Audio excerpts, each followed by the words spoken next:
Tumatanda na yung magulang natin, pero yung buhay na gusto nila, hindi pa rin natin na ibibigay. Sobrang pressure kasi, padagdag ng padagdag ang araw, na para bang wala pa rin nangyayari. Paulit-ulit na lang, na kahit madami pa tayong subukan, ganun pa rin yung kinakalabasan. Iisang resulta, pare-parehong parang walang kwenta. Naiisip natin na, hanggang dito na lang ba?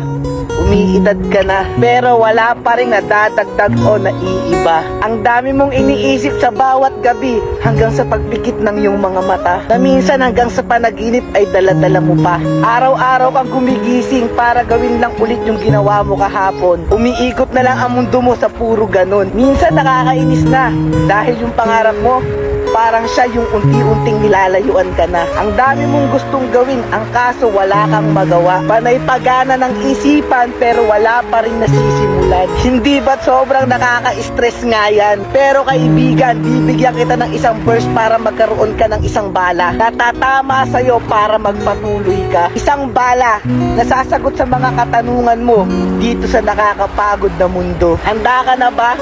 Roma 8:28. Kapag ka hindi pinagkaloob sa'yo ng Diyos, isipin mo lang may mabuti dun. Kaya sana siguro, wag na tayo magreklamo o magtanong pa. Dahil kung nasaan tayong lugar o sitwasyon ngayon, ay para din pala sa ikabubuti natin yon.